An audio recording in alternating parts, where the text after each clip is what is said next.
رمضان المبارک کا مہینہ یہ مومن کے دل میں خدا کا خوف پیدا کرنے کا سب سے اہم مہینہ ہے۔ اللہ کا قرآن کہہ رہا ہے یا ایھا الذین آمنوا کتب علیکم الصیام کما کتب علی الذین من قبلکم لعلکم تتقون، کہ ایمان والو تم پر روزے فرض کیے گئے ہیں جیسے کہ تم سے پہلے لوگوں پر فرض کیے گئے تھے، لعلکم تتقون، تاکہ تم متقی بن جاؤ۔ مفسرین نے لکھا ہے کہ اس آیہ مبارکہ میں اللہ تبارک و تعالی نے 3 باتیں عرض کی ہیں۔ پہلا فرمایا یا ایھا الذین آمنوا کتب علیکم الصیام، اے ایمان والوں تم پر روزے فرض کیے گئے ہیں۔ ایمان والوں کو روزے کی فرضیت کے بارے میں بتایا جا رہا ہے۔ آگے فرمایا کما کتب علی الذین من قبلکم، جیسے کہ تم سے پہلے لوگوں پر فرض کیے گئے تھے۔ ایمان والوں کو یہ بتایا جا رہا ہے کہ ایمان والوں پریشان نہ ہو، تم یہ مت سوچو کہ یہ فرض روزے صرف اللہ نے ہم پر کیے ہیں، روزے کی بھوک پیاس مشقت صرف ہم برداشت کر رہے ہیں۔ فرمایا نانا، اللہ نے تم سے پہلے لوگوں پر بھی روزے فرض کیے گئے تھے، دن کو بھوک اور پیاس انہوں نے بھی برداشت کی ہے، گرمی کی شدت کو انہوں نے بھی محسوس کیا ہے۔ فرمایا باری تعالیٰ وجہ کیا ہے، علت کیا ہے، مقصد کیا ہے کہ تو نے ہم پہ بھی روزے فرض کیے، ہم سے پہلے لوگوں پر بھی روزے فرض کیے۔ یہ روزے فرض کرنے کا مقصد کیا ہے؟ رب کا قرآن کہہ رہا ہے لعلکم تتقون، تاکہ تم متقی بن جاؤ، تاکہ تم پرہیزگار بن جاؤ، تاکہ اتقاء کی دولت سے تمہارا دل مالا مال ہو جائے۔ فرمایا اس لیے تم پر روزے فرض کیے گئے ہیں۔ تو پتہ یہ چلا کہ رمضان المبارک کا مہینہ یہ دل میں خدا کا خوف بھی پیدا کرتا ہے۔ ایمان والوں کو جو دوسرا وقت کو ملحوظ ہاتھ رکھتے ہوئے بات کو مختصر کر کے جا رہا ہوں، دوسرا جو وصف بیان فرمایا کہ جب ان کے سامنے رب کے قرآن کی تلاوت کی جاتی ہے تو ان کے ایمان مضبوط ہو جاتے ہیں۔ اب ایمان کیسے مضبوط ہوتا ہے؟ سوال پیدا ہوتا ہے، ایمان کوئی مادی شے تو ہے نہیں کہ اس کا حجم بڑھ جائے، اس کی مقدار بڑھ جائے، وہ کیسے مضبوط ہوتا ہے؟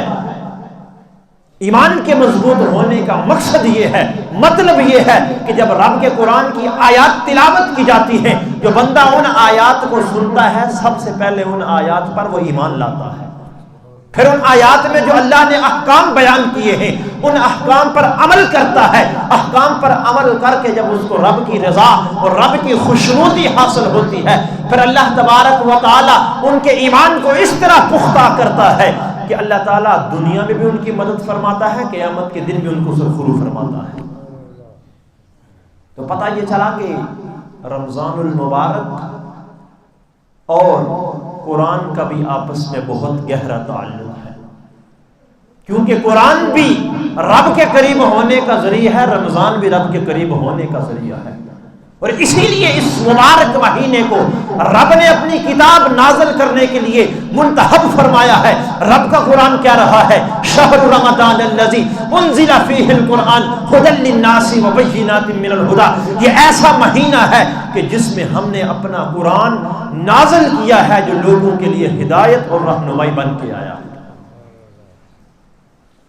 اور اس مہینے کی برکتوں کو دیکھیے، یہ اتنا پاکیزہ مہینہ ہے کہ سرور دو عالم صلی اللہ علیہ وسلم جب رمضان کا مہینہ شروع ہوتا تو آپ کثرت سے قرآن کی تلاوت کیا کرتے تھے، اور جبریل امین آپ سے آ کر رمضان المبارک میں قرآن کا دور کیا کرتے تھے۔ اور پھر رمضان اور قرآن کا آپس میں تعلق دیکھیے، عبداللہ بن عمر راوی ہیں اس روایت کے، فرماتے ہیں سرور دو عالم صلی اللہ علیہ وسلم نے ارشاد فرمایا کہ کل قیامت کے دن یہ روزہ اور قرآن بندے کے حق میں سفارش کریں گے۔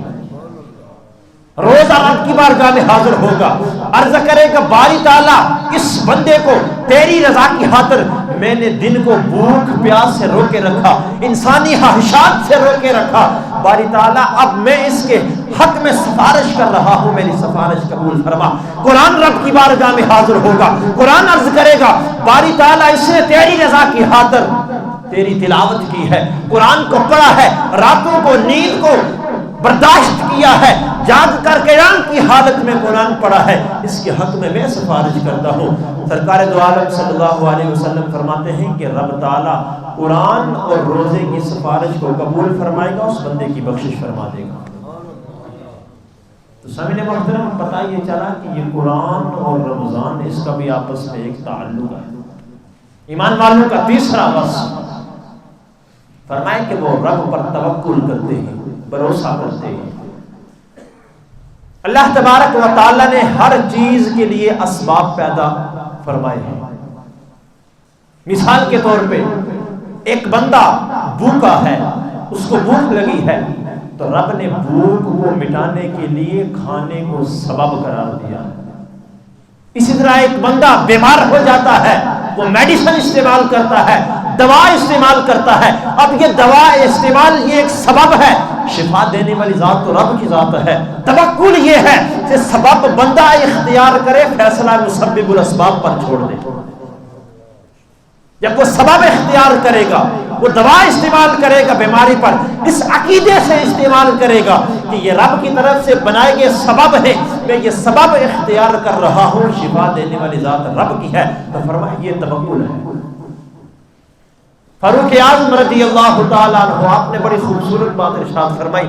آپ فرماتے ہیں کہ اگر مسلمان اللہ تبارک و تعالیٰ پر کما حق توکل کرے، جس طرح توکل کرنے کا حق ہے، بھروسہ کرنے کا حق ہے، فرمایا اگر بندہ اس طرح توکل کرے تو اللہ تعالیٰ بندے کو ایسے رزق عطا فرمائے گا جیسے پرندوں کو رزق عطا فرماتا ہے۔ اب پرندوں کے ساتھ تشبیہ کیوں دی؟ بڑی خوبصورت تشبیہ دی سمجھانے کے لیے۔